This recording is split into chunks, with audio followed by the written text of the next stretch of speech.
Greetings from Washington, D.C., and thank you for allowing me to address your important conference today. I hope everybody had a wonderful Thanksgiving. I certainly did, surrounded by family and friends in Fairbanks, and I hope all of you did too. I'm honored to be able to say a few words with all of you, and I want to begin by recognizing both Regional Director Buzzy Peltola and, of course, somebody who needs no introduction, U.S. Assistant Secretary of Interior for Indian Affairs, our very own Secretary Tara Sweeney. How about a round of applause for both of them? Her historic role for Alaska, first Alaska Native ever to hold this important job, the most important job in the federal government on Alaska Native and Lower 48 Indian issues. So I can't thank them enough on the great work that they have done and bringing everybody together. And it's been wonderful to travel with Tara. As a matter of fact, this summer I had the privilege of traveling all over our great state to many of your communities, from Ketchikan to Daring, Selawik, Unalakleet, Stebbins, Juneau, and many, many places in between. And a lot of it was with Tara. And we had a wonderful trip. It once again demonstrated to me that rural Alaska is the soul of our state, and I can't thank you enough for all the warm welcome and great food that we had, Tara and I had. I always say, you know, I go out to our wonderful rural communities, not only do we get welcome, but I end up putting on 5 pounds every trip just because the food is so great and it's so plentiful. So thank you for the great hospitality as we're getting out to your communities.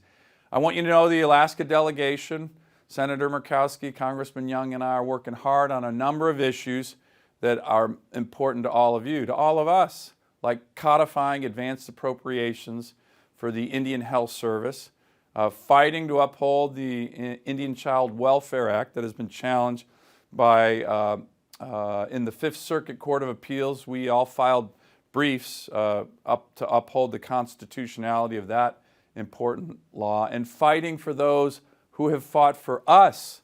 What do I mean by that? To make sure our Alaska Native Vietnam veterans can apply for their land allotment when they were denied when they came home. That was a bill of mine that passed last year. The President signed it into law. Some of you might remember that bill had all Alaska land available, everywhere from the Tongass to ANWR, for our veterans to choose their allotments.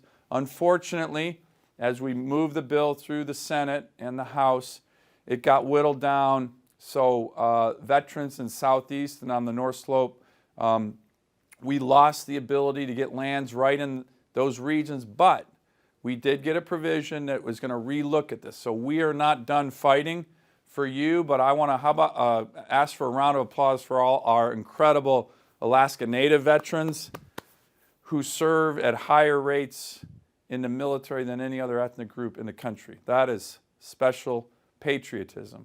Now, Alaskans, more than any other people, are connected to our land and the food and the sea for spiritual sustenance.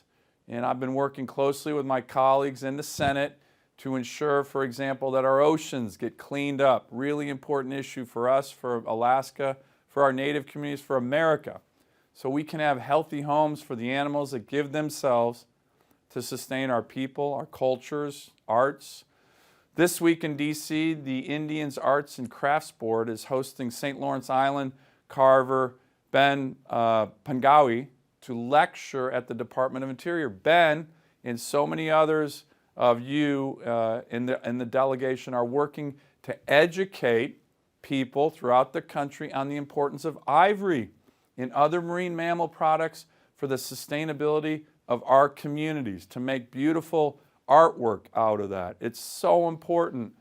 And Ben, thank you for coming here. So important to educate others. As a matter of fact, I've introduced legislation to work toward a federal preemption of state laws that are starting to proliferate, that are banning the sale of ivory in New York, in New Jersey, in Washington State, in Hawaii.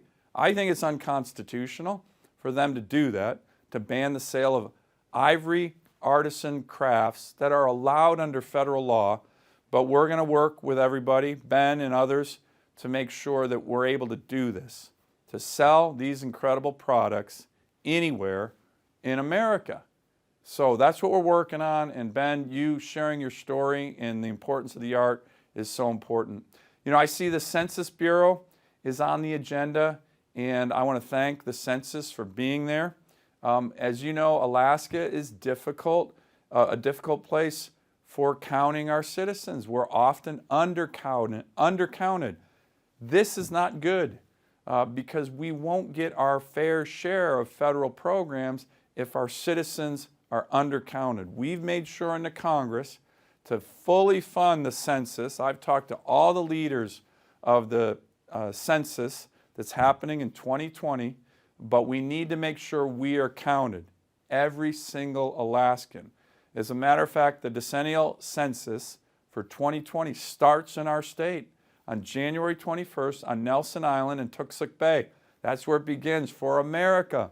The results of that census will affect many things for our state for the next decade, including federal funding on things like health care and roads and housing and so much more. So please participate, encourage your friends and family to participate.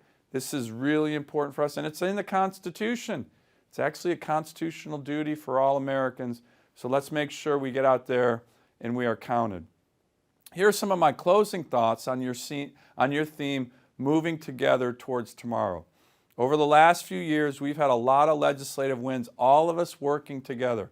We have a new water and sewer program to address this horrible issue that we have over 30 communities who don't have water and sewer, American citizens. It's outrageous. It's one of my big passions. We're able to get more military-funded infrastructure projects throughout the state, a lot more, hundreds of millions of dollars more. We've had successful land transfers to many of the organizations present today, ATNA, YKHC, many others, to get federal lands to Alaskans. We are cleaning up our oceans and holding the responsible parties liable for cleaning up contaminated A&C lands, defending the harvesting and sale of ivory and other marine mammal products, and so much more. But none of that is possible without us listening, learning from all of you, and then acting together. That's how we've been able to have successes. We have a long way to go, but I want to thank all of you. I want to wish you a happy holiday season. Merry Christmas, happy holidays, and a successful conference.